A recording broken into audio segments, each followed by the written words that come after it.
एक फौजी का सबसे बड़ा हथियार होता है सरप्राइज, और उसका सबसे अच्छा दोस्त होता है अंधेरा। ये दुनिया के हर फौजी के लिए लागू होता है यार। एक अंधेरे से बड़ा उसका कोई दोस्त नहीं है, एक सरप्राइज से बड़ा उसका कोई हथियार नहीं है। लेकिन दुनिया में एक ऐसा भी फौजी है जिसका सबसे बड़ा हथियार है जिहाद, और जिसका सबसे बड़ा दोस्त है आतंकवाद। मैं बात कर रहा हूं पाकिस्तान के 17वें chief of staff Syed Asim Munir Ahmed Shah की, जिन्हें 25 मई 2025 को शहबाज शरीफ ने फील्ड मार्शल की उपाधि दे दी। और यहां से उदय होता है आसिम मुनीर का और अंत होता है पाकिस्तान का। 25 मई के बाद पाकिस्तान अंधकार की ओर जाता जाएगा। ये मैं क्यों कह रहा हूं, आप इसको समझो कि क्यों एक जनरल को फील्ड मार्शल की उपाधि दे दी गई। जब दो देशों के बीच वॉर ही नहीं हुआ तो आसिम मुनीर ने ऐसा क्या कर दिया यार कि उन्हें फील्ड मार्शल बना दिया गया। क्यों एक जनरल को फील्ड मार्शल बनाया जाता है? जब भी दो देशों के बीच में वॉर होता है, मैं बात वॉर की कर रहा हूं, सर्जिकल स्ट्राइक की नहीं, जब उस वॉर में जो देश जीतता है और जीतने वाले देश के लीडर को उसकी बहादुरी और लीडरशिप को देखते हुए जनरल से फील्ड मार्शल बनाया दिया जाता है यार। सेम वैसे ही जैसे 1971 के वॉर में हमारा और भारत और पाकिस्तान का क्या हुआ था, वॉर हुआ था। और इस वॉर में जो हमारे चीफ ऑफ आर्मी स्टाफ थे SSG मानिक शाह सर, उनकी बहादुरी और लीडरशिप को देखते हुए उन्होंने महज 13 दिन के अंदर पाकिस्तान को घुटनों पर बैठा दिया यार। 93,000 से ज्यादा सोल्जरों ने क्या कर दिया, पाकिस्तानी सरेंडर कर दिया। उनकी इस ब्रेवरी और लीडरशिप को देखते हुए हिंदुस्तान की सरकार ने उन्हें 1973 में फील्ड मार्शल की उपाधि दी। और वो हिंदुस्तान के पहले फील्ड मार्शल रहे यार। उनसे पहले एक और जनरल थे हमारे देश के KM करिप्पा, जो हिंदुस्तान के पहले जनरल थे। इन्हें भी फील्ड मार्शल की उपाधि दी गई थी, लेकिन 1986 में। जबकि ये जनरल पहले के थे, लेकिन इन्हें फील्ड मार्शल की उपाधि बाद में दी गई थी। इन्होंने भी एक बहादुरी के कारनामे किए थे हमारे देश के लिए। जब पाकिस्तानियों ने कबाली के रूप में 1947 में कश्मीर को जीतने के लिए अटैक किया, तो KM करिप्पा की ही लीडरशिप थी कि सारे पाकिस्तानी कबालियों को हमारी भारतीय सेना ने मार गिराया। अब हम आते हैं दोबारा पाकिस्तान में। लेकिन ऐसा क्या हुआ कि शहबाज गवर्नमेंट ने या शरीफ जी ने इन्हें फील्ड मार्शल बना दिया गया? तो आप सबको पता है कि एक सर्जिकल स्ट्राइक हुई थी हिंदुस्तान और पाकिस्तान के बीच में। 7 मई 2025 को हमने पाकिस्तान के ऊपर एक सर्जिकल स्ट्राइक करी। उनके बहुत सारे आतंकवादी संगठन या उनके लॉन्च पैड, उनके एयर डिफेंस को हमने खत्म किया। सेम पाकिस्तान ने वहां से क्या किया, जवाबी कार्रवाई करी और ड्रोन से हमले करे हिंदुस्तान में। लेकिन हम बात कर रहे हैं आसिम मुनीर, वो तो पाकिस्तान के थल सेना अध्यक्ष थे यार। थल सेना मतलब पैदल सेना। मतलब पैदल सेना कहने का मतलब है कि पाकिस्तान की आर्मी तो बॉर्डर में ही थी। मतलब हमारी भारतीय सेना भी बॉर्डर में थी, हमारी आर्मी ने भी बॉर्डर क्रॉस नहीं किया और पाकिस्तान की आर्मी ने भी बॉर्डर क्रॉस नहीं किया। जो भी चीजें चल रही थी वो एयर स्ट्राइक चल रही थी, या तो हमारी एयरफोर्स काम कर रही थी या उनके आपस में ड्रोन काम कर रहे थे। यानी कि उस हिसाब से तो पाकिस्तान के एयरफोर्स के चीफ को फील्ड मार्शल बनाना चाहिए था। लेकिन शहबाज शरीफ ने क्यों आसिम मुनीर को फील्ड मार्शल बना दिया गया, इसके पीछे की पूरी वजह मैं आपको बताऊंगा। आपको समझ में आ जाएगा क्यों आसिम मुनीर फील्ड मार्शल बने पाकिस्तान के, और पाकिस्तान का भविष्य अब अंधकार में जा चुका है। हम समझते हैं दोबारा पीछे।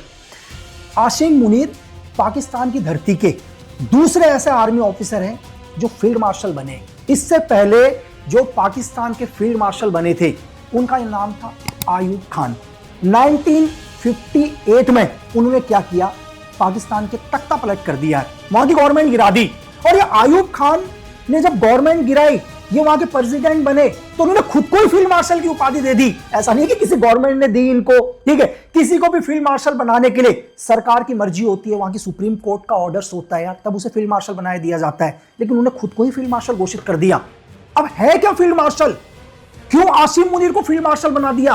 क्या होगा इससे आसिम मुनीर को आगे फायदा? आपको सब बताता हूं। इससे क्या है, आसिम मुनीर, मैंने आपको बोला कि हमेशा से उन्हें सत्ता चाहिए थी यार, उन्हें पावर चाहिए थी। मैंने आपसे पहले भी कहा था कि ये जो पहलगांव अटैक हुआ, इसमें आसिम मुनीर का ही पूरी प्लानिंग थी, क्योंकि आसिम मुनीर को पावर चाहिए यार। पावर कब चाहिए होगी? जब तनाव होगा दो देशों के बीच में। तनाव हुआ, और इससे सबसे ज्यादा नुकसान किसको हुआ? आम पब्लिक को, किसी को कोई नुकसान नहीं हुआ। हमारे फौजी शहीद हुए, इनोसेंट लोग मारे गए, लेकिन फायदा किसको हुआ? सिर्फ आसिम मुनीर को, क्योंकि आसिम मुनीर को एक जनरल से फील्ड मार्शल बना दिया गया। आसिम मुनीर ने कोई बहादुरी का कारनामा नहीं किया यार, कुछ भी नहीं, सेना तो मूव भी नहीं हुई। लेकिन शहबाज शरीफ को लग गया कि बहुत जल्दी पाकिस्तान की धरती में तख्ता पलट हो जाएगा। कैसे लगा मैं आपको समझाता हूं। आसिम मुनीर 1986 बैच में इन्होंने पाकिस्तान की आर्मी के अंदर कमीशन लिया है यार, जैसे हमारे आर्मी के अंदर लेते हैं, ठीक है। तो इन्होंने आर्मी कमीशन लिया और आर्मी कमीशन लेते लेते ये पहले पाकिस्तानी ऑफिसर बने जो एमआई के भी चीफ बने, मिलिट्री इंटेलिजेंस के भी चीफ बने।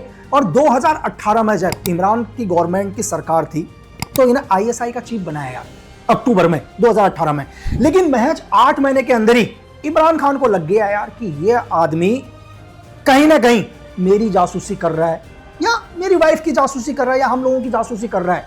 तो उसी टाइम उन्होंने क्या किया, इमरान खान ने महज 8 महीने के अंदर वहां के उस time chief of army staff हुआ करते थे बाजवा को बोल के इन्हें आईएसआई चीफ से हटा दिया यार। और मैं बताऊं, आईएसआई चीफ पाकिस्तान का सेकंड सबसे पावरफुल आदमी यार। अगर जनरल के बाद अगर कोई पावरफुल आदमी होता है तो आईएसआई चीफ होता है। यहां से आसिम मुनीर को बहुत आहत लगी यार, और आसिम मुनीर ने क्या कर दिया, इमरान खान से पर्सनली दुश्मनी ले ली। और आज में यही आसिम मुनीर है जिनकी वजह से इमरान खान जेल से बाहर नहीं आ रहे हैं। और बहुत जल्दी आपको पता चलेगा कि यार इमरान खान जेल के अंदर ही अटैक में मारे गए। मतलब अटैक मतलब वो वाला अटैक नहीं यार, कोई बीमारी, हार्ट अटैक आ गया, कुछ भी आ गया, जेल से वो निकल नहीं पा रहे हैं। लेकिन इसके पीछे क्या वजह होगी आपको आने वाले टाइम में पता चलेगा। लेकिन 29 नवंबर 2022 को इन्हीं आसिम मुनीर को पाकिस्तान के 17वां चीफ ऑफ आर्मी स्टाफ बनाया यार, मतलब जनरल, थल सेना का जनरल, यानी कि पाकिस्तान की धरती का सबसे पावरफुल आदमी। क्यों? क्योंकि पाकिस्तान की जो गवर्नमेंट को पूरा कंट्रोल करता है ना यार, वो आर्मी कंट्रोल करती है। बिल्कुल हमारे देश के जैसा नहीं है कि लोकतंत्र, पाकिस्तान में सिर्फ नाम मात्र लोकतंत्र है। ये मैं आपको अभी प्रूफ कर देता हूं। आप ये बताओ, क्या आपको इस दुनिया में अमेरिका के चीफ ऑफ आर्मी स्टाफ का नाम पता है? रशिया के चीफ ऑफ आर्मी स्टाफ का नाम पता है? चाइना के चीफ ऑफ आर्मी स्टाफ का नाम पता है? अरे बहुत सारे तो ऐसे लोग होंगे यार हमारे देश में जिन्हें हमारे चीफ ऑफ आर्मी स्टाफ का नाम नहीं पता। लेकिन आसिम मुनीर का नाम पूरी दुनिया जानती है, पूरा वर्ल्ड जानता है कि आसिम मुनीर पाकिस्तान के चीफ ऑफ आर्मी स्टाफ है। अब वो वहां के फील्ड मार्शल बन चुके हैं। तो एक समझो कि एक आदमी को पूरी दुनिया जानती है, उसकी लोकप्रियता को, उसकी पावर को, क्योंकि पाकिस्तान को पूरा का पूरा कौन चला रहा है? आसिम मुनीर चला रहा है। जो पाकिस्तान में अभी जो प्रेजेंट शरीफ की गवर्नमेंट है ना यार, उसको भी बनाया आसिम मुनीर नहीं है, वो सिर्फ एक कठपुतली है जो Pakistan chief of army staff के हिसाब से चल रही है, यानी कि आसिम मुनीर के हिसाब से चल रही है। और शहबाज शरीफ को यह अच्छे से पता है कि बहुत जल्दी पाकिस्तान में क्या हो जाएगा, तख्ता पलट हो जाएगा और आसिम मुनीर पाकिस्तान की गवर्नमेंट को गिरा देंगे और खुद ही क्या कर लेंगे, पूरा कंट्रोल। तो शहबाज शरीफ ने भी एक चीज किया यार। शहबाज शरीफ ने बोला यार कि भाई आसिम मुनीर को क्या चाहिए, पावर चाहिए ना, और ले लो पावर, लेकिन पावर कैसे मिलेगी? बोला सर हम आपको फील्ड मार्शल बना देते हैं, यानी कि आप आजीवन कभी भी रिटायर नहीं होंगे, आप पूरे जीवन भर आर्मी का हिस्सा रहोगे, आपकी वर्दी आप कभी नहीं खोलोगे आप, क्योंकि आप कभी रिटायर ही नहीं होंगे। तो एक जनरल और एक फील्ड मार्शल में क्या फर्क होता है? एक फील्ड मार्शल आजीवन कभी रिटायर नहीं होता यार, वो जब तक जीवित रहेगा वो फौज की वर्दी पहनेगा। यहां तक कि एक जनरल को 4 स्टार लागू होते हैं यार, वो दुनिया का कोई भी जनरल हो, चाहे हिंदुस्तान का हो, पाकिस्तान का हो, वर्ल्ड का कहीं भी हो, उनके कॉलर में 4 स्टार होते हैं, उनकी गाड़ी में 4 स्टार होते हैं यार, ये होते हैं जनरल। लेकिन एक फील्ड मार्शल को 5 स्टार होते हैं यार, उनकी गाड़ी के अंदर भी 5 स्टार होते हैं। और आपको पता है कि पाकिस्तान तो वैसी कंगाली में जा चुका है, पैसा है नहीं उसके ऊपर। अब सोचो कि आसिम मुनीर को उन्हें 2-2 तनख्वाह देनी पड़ेगी। एक तो जनरल की जो रिटायर होंगे आसिम मुनीर, 2 साल के बाद रिटायर होंगे आसिम मुनीर, पेंशन तो देनी पड़ेगी, और फील्ड मार्शल की पूरी तनख्वाह और देनी पड़ेगी यार। अब बाजवा का भी रिकॉर्ड टूटने वाला है। जिस बाजवा ने 13 अरब रुपए का घोटाला किया था, ये 1000 अरब का घोटाला करेंगे यार, क्योंकि बाजवा तो सिर्फ 3 साल के लिए जनरल थे, अब तो ये आजीवन जनरल बन चुके हैं यार, फील्ड मार्शल बन चुके हैं। तो पाकिस्तान आर्मी का पूरा कंट्रोल जीवन भर इनके पास रहेगा। अब ये तख्ता ना भी पलट करें तो क्या ही फर्क पड़ता है यार। तो हम थोड़ा सा पाकिस्तान के इतिहास में पीछे चलते हैं। जब 1947 में हम आजाद हुए ना यार, सेम पाकिस्तान भी आजाद हुआ। और आज आपको पता है कि पाकिस्तान इस दुनिया में 4थे नंबर का आतंकवादी देश है यार। पाकिस्तान की जीडीपी खत्म हो चुकी है, बर्बाद हो चुका है पाकिस्तान, लेकिन पाकिस्तान की आर्मी इस दुनिया में सबसे अमीर है यार। इनसे ज्यादा पैसा दुनिया में किसी के पास नहीं है, क्योंकि क्या, दुनिया से जितना भी एड फंडिंग आता है, जितना भी फंड आता है, वो वहां की सरकार के पास नहीं आता है यार, वहां की आर्मी के पास आता है। तो पूरा कंट्रोल आर्मी के पास है। हम थोड़ा सा पीछे चलते हैं, ठीक है। सेम आप आते हैं, जुल्फिकार अली भुट्टो की सरकार चल रही थी पाकिस्तान में, प्रधानमंत्री थे वो, और वो पता है एक जनरल हुआ करते थे, जनरल जियाउल हक, वो उनको बहुत पसंद करते थे, और हमेशा जुल्फिकार अली भुट्टो उनको क्या बोलते थे, ए मंकी, मेरा जॉकर, मतलब उनका एक पेट नेम रखा था। और जुल्फिकार अली भुट्टो ने जीवन में एक ही गलती करी थी यार, कई सीनियर आर्मी ऑफिसर्स को हटाकर, मतलब साइड करके, जियाउल हक को पाकिस्तान का चीफ ऑफ आर्मी स्टाफ बनाया। और आपको पता है कि 1978 में जियाउल हक जैसी चीफ ऑफ आर्मी स्टाफ बने, उन्होंने तख्ता ही पलट कर दिया यार, खुद प्रेसिडेंट बन गए, और जुल्फिकार अली भुट्टो को 1979 में फांसी की सजा दे दी, और 10 साल लगातार उनका कंट्रोल पूरी पाकिस्तान में रहा। और 1988 के अंदर एक विमान दुर्घटना में जियाउल हक मारे गए। और आज भी कई लोग बोलते हैं कि जियाउल हक को मरवाने के पीछे सीक्रेट सर्विस का काम था, CIA का हाथ था। तो डेफिनेटली है, बिल्कुल, ये आप ज्यादा समझदार हैं। तो अचानक क्या होता है, 1988 के अंदर एक बार जियाउल हक जब प्लेन के अंदर मूव कर रहे थे, जा रहे थे, तो प्लेन क्रैश हो जाता है, इसमें जियाउल हक की मृत्यु हो जाती है। और दुनिया के बहुत सारे लोग, एक्सपर्ट लोग बोलते हैं कि जियाउल हक का प्लेन क्रैश नहीं हुआ था, बल्कि उनको मरवाने के पीछे CIA का हाथ था। हाँ, हो सकता है, क्योंकि जियाउल हक अगेंस्ट चले गए थे US के, उनके बहुत सारे ऐसे डिबेट्स थे, स्पीचेस थे जो अगेंस्ट US के जा रहे थे, और अचानक एक दिन दुर्घटना होती है और वो चले जाते हैं। तो सेम यही आसिम मुनीर जियाउल हक को अपना आइडल मानते हैं यार। और मैं आपको बताऊं कि ये पाकिस्तान की धरती के पहले ऐसे जनरल हैं जिनको हाफिज कुरान पूरा पता है यार, इसलिए इन्हें सबसे कट्टर शासक माना जाता है। हाफिज कुरान याद करने वाले पहले जनरल। और आपको मैं बताऊं कि इनके सबसे अच्छे मित्र हैं हाफिज सईद, मौलाना मसूद अजहर, सलालुद्दीन, ये इनके मित्र हैं, यानी कि सबसे बड़े आतंकवादी इनके मित्र हैं। इनको अफसोस नहीं होता अपने आर्मी के मारे जाने पर, इनको अफसोस होता है कि हिंदुस्तान के सर्जिकल स्ट्राइक में अगर आतंकवादी मारे जाते हैं, ये बिल्कुल यार अपनी तरफ से चीफ ऑफ आर्मी स्टाफ की तरफ से गुलदस्ता भेजते हैं आतंकवादियों के मरने में। क्यों? क्योंकि जितना भी दुनिया से इसको एड फंडिंग मिल रहा है, ये पूरा का पूरा अपना बैंक बैलेंस भरते हैं, उसमें से कुछ 1% इन्हीं आतंकवादियों को देते हैं जिहाद के नाम पर, दुनिया में आतंक फैलाने के लिए। क्योंकि दुनिया के अंदर आतंक फैलेगा तभी इनके पास पावर रहेगी। अब आप बोलोगे यार कैसे, कि दुनिया में आतंकवाद फैलेगा तो उनके पास पावर कैसे रहेगी? एक एग्जांपल यार, अगर आपके शहर के अंदर गुंडागर्दी बढ़ती है, चोरियां होती हैं, हत्याएं होती हैं, तो पावर तो पुलिस के पास आती है ना यार, तभी तो आपको लगेगा कि यार पुलिस काम कर रही है, क्योंकि गुंडे बढ़ चुके हैं, चोरियां हो रही हैं। सेम ऐसे ही जब दुनिया के अंदर आतंकवाद बढ़ेगा, तनाव पैदा होगा देशों में, तो पावर आर्मी के पास आएगी। तो ये हमेशा पावर अपने पास रखना चाहते हैं, चाहे पाकिस्तान का भविष्य अंधकार में डूब जाए।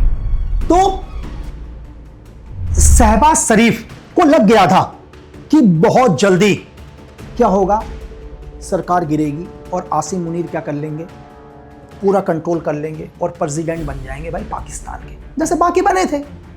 तो शरीफ को भी लगा यार कि नहीं भाई, कुछ भी हो, सत्ता में कम से कम बना तो रहूंगा, चाहे आगे पीछे घूमूंगा आसिम मुनीर के, कोई फर्क नहीं पड़ता। और उनको ये बोला कि यार एक काम करो, आप फील्ड मार्शल ही बन जाओ यार, ठीक है। और फील्ड मार्शल बना दिया उनको। अब शहबाज शरीफ को भी पता है कि अब मेरी कुर्सी में कोई खतरा नहीं है, क्योंकि कंट्रोल तो पूरा का पूरा किसके पास है, आसिम मुनीर के पास है यार। क्योंकि आसिम मुनीर कभी रिटायर ही नहीं होंगे यार, हमेशा पाकिस्तान आर्मी के चीफ बने रहेंगे यार। तो शहबाज शरीफ को भी कोई दिक्कत नहीं है, इसी बहाने कम से कम प्रधानमंत्री की कुर्सी में तो बने, नहीं तो तख्ता पलट होगा और एक दिन आप आसिम मुनीर क्या करेंगे, शहबाज शरीफ को भी फांसी में लगा देंगे यार, जैसे जुल्फिकार अली भुट्टो को लगाया था यार। तो पाकिस्तान की गवर्नमेंट को भी कोई फर्क नहीं पड़ता कि उनकी जनता भूखी मरती है, आतंकवाद फैलता है, उनकी जीडीपी क्रश होती है, बस उन्हें आसिम मुनीर को नाराज नहीं करना। और ये शहबाज शरीफ को कब लग गया, शहबाज शरीफ को पता चल गया था यार, क्योंकि आसिम मुनीर ने क्या किया, उन्हें पता था कि 3 साल के बाद आसिम मुनीर ने रिटायर होने, यानी कि 2025 में अक्टूबर में रिटायर होना था आसिम मुनीर को। कि यार क्योंकि दुनिया का कोई भी जर्नल हो, देखो रूल्स तो सारे ब्रिटिश के चल रहे हैं ना यार, जो ब्रिटिश रूल बनाकर गई थी वही पूरी दुनिया में फॉलो हो रहे हैं। तो जनरल 3 साल के बाद जनरल रिटायर होने, तो सेम आसिम मुनीर को भी अक्टूबर में रिटायर होना था। तो आसिम मुनीर ने सबसे पहले क्या किया, पाकिस्तान की धरती का लॉ ही चेंज करवा दिया यार। बोला भाई नहीं, अब कोई भी आर्मी का जनरल 3 साल में रिटायर नहीं होगा, वो 5 साल में रिटायर होगा। और मैं आपको बताऊं कि पाकिस्तान पूरी दुनिया में इकलौता ऐसा देश बन चुका है जिसके जनरल 5 साल में रिटायर होंगे यार। और आसिम मुनीर ने इसके लिए क्या किया, कहीं उन्हें ऐसा ना लगा कि बाकी सेना कहीं नाराज हो जाए, क्योंकि तो थल सेना के अध्यक्ष हैं। तो उन्होंने कहा यार यही प्रस्ताव मैं वायुसेना के लिए भी रख लेता हूं, यही जल सेना के लिए भी रख लेता हूं। तो बिल पास हो गया भाई, और नया बिल पास हुआ कि अब पाकिस्तान का थल जल वायु का जो भी चीफ ऑफ आर्मी स्टाफ होगा वो 5 साल के बाद रिटायर होगा। यानी कि 2027 में रिटायर होंगे कौन, आसिम मुनीर, वहां के लॉ के हिसाब से। इस पर तो कोई ऑब्जेक्शन भी नहीं कर सकता, क्योंकि भाई संसद में बिल पास हो चुका है। लेकिन शहबाज शरीफ को तब भी नींद नहीं आ रही थी यार। शहबाज शरीफ को लगा यार नहीं, 2027 के बाद तो साला क्या होगा, मेरी कुर्सी जाएगी और तो भुट्टो का जैसा मेरा हाल ना हो जाए। तो उन्होंने एक काम किया कि क्यों ना आसिम मुनीर को ही सारी पावर दे दी जाए आजीवन के लिए। इन्होंने आपस में एक डील करी और बोला कि आसिम मुनीर को कैसे खुश रखें। अब शरीफ ने बोला यार मेरी कुर्सी भी ले लेगा, अपनी कुर्सी देने से तो अच्छा है कि मैं मेरे से भी ज्यादा पावर इनको दे दूं, लेकिन मेरे से ज्यादा पावर इन्हें दूं कैसे, तो इन्हें फील्ड मार्शल बना दिया जाता है। मेरी बात समझ गए ना, क्योंकि पाकिस्तान की धरती के अंदर मैंने आपको पहले भी बताया कि वहां का जो चीफ ऑफ आर्मी स्टाफ होता है उस पाकिस्तान का सबसे पावरफुल आदमी होता है, क्योंकि पाकिस्तान की पूरी मिलिट्री उसके कंट्रोल में होती है। अब आसिम मुनीर के कंट्रोल में आजीवन उनकी मिलिट्री रहेगी यार, वो कभी रिटायर नहीं होंगे। अब आप इसको क्या समझो कि ये पाकिस्तान का ऑलरेडी तख्ता पलट हो चुका है या पाकिस्तान का तख्ता पलट होगा। तो मैं आपको ये बोलूं कि यार तख्ता पलट हो चुका है भाई। एक ऐसा व्यक्ति जिसने जंग नहीं लड़ी आज तक, कोई वॉर नहीं जीता, अगर आप इनके बारे में पता लगाओगे तो 10-10 मेडल जीत चुके हैं यार ये, लेकिन आज तक वॉर कोई नहीं जीते। इतने बड़े मेडल्स कहां से लगा रखे हैं इन्होंने। इनकी सेना एक कदम नहीं मूव करी अभी, तब भी इन्हें बहादुरी के लिए फील्ड मार्शल की उपाधि दे दी गई है। अब पाकिस्तान के अंदर क्या है, ऐसा नहीं है कि चुनाव नहीं होंगे, चुनाव होंगे, चाहे प्रधानमंत्री कोई भी बने, शरीफ बने, XYZ कोई भी बने, लेकिन पावर हमेशा किसके पास रहेगी, आसिम मुनीर के पास ही रहेगी यार, क्योंकि फील्ड मार्शल हो गए। मैंने कहा ना। और आपको एक चीज और हैरत होगी, पता आपको क्या, फील्ड मार्शल कभी आपने SSJ मानेकशॉ सर को देखा होगा, उनके हाथ में एक स्टिक होती थी जिस पर 4 अशोक के आपको नजर आएंगे। तो एक फील्ड मार्शल क्या होता है, एक फील्ड मार्शल को एक और पावर होती है, जब भी फील्ड मार्शल देश के प्रधानमंत्री के पास जाए वो सलूट मारने की जगह अपना वो स्टिक दिखा सकते हैं। आपको देखा होगा आपने कि वो उससे भी सलूट दे सकते हैं, आप मानेकशॉ सर को देखे होंगे।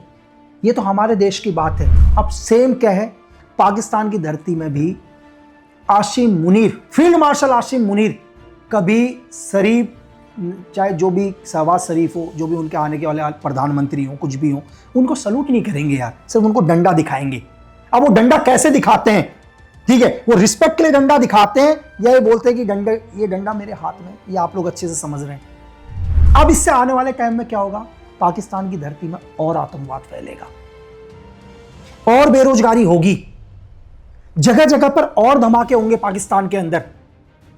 पाकिस्तान में चाहे बलोच लिबरेशन आर्मी हो, तहरे तालिबान हो, और भी आतंकवादी संगठन बनेंगे। ये मैं आपको क्यों बता रहा हूं, क्योंकि जब जब आतंकवाद बढ़ेगा, उस आतंकवाद को खत्म करने के लिए दुनिया से पाकिस्तान फंड लेगा, एड फंडिंग मांगेगा कि भाई हमारे वहां आतंकवाद हो रहा है, भुखमरी हो रही है, मुझे इसे खत्म करना है, दुनिया से मदद मांगेगा। लेकिन वो पैसा कहां जाएगा, वो पैसा जाएगा सिर्फ आसिम मुनीर के पास।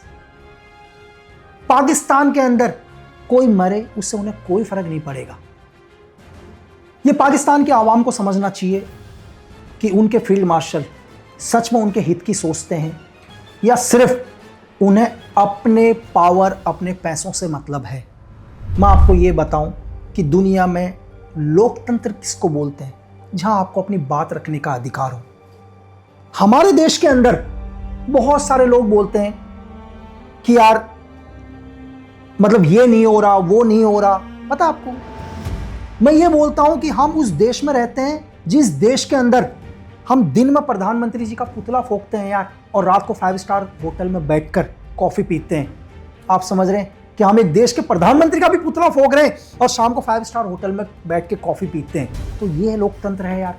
आप पाकिस्तान में बोलकर दिखा दो आसिम मुनीर के अगेंस्ट में, आपकी डेड बॉडी का पता नहीं चलेगा यार। आप जाके बलोच देखो यार, हजारों बच्चे गायब हो गए। बलोच की एक मां पाकिस्तानी आर्मी को बोलती है, ISI को, कि आप 5 दिन पहले मेरा बच्चा लेकर गए थे, मुझे पता है मेरा बच्चा जीवित नहीं है, आप मेरे बच्चे की लाश मुझे दे दो। उस मां से उस दर्द पूछो। मैं लाइफ में हमेशा आर्मी की रिस्पेक्ट करता हूं, रैंक की रिस्पेक्ट करता हूं यार, क्योंकि अगर इस दुनिया के अंदर मैं भी अगर किसी से डरता हूं तो सिर्फ मेरे सीनियर्स से, क्योंकि उन्होंने ही मुझे जीवन में डिसिप्लिन सिखाया है यार, वो मेरी रिस्पेक्ट है। लेकिन जब भी मैं पाकिस्तान के जनरल्स को देखता हूं तो रिस्पेक्ट खत्म होती है। मेरा मन नहीं करता कि मैं किसी देश के जनरल को आतंकवादी बोलूं यार।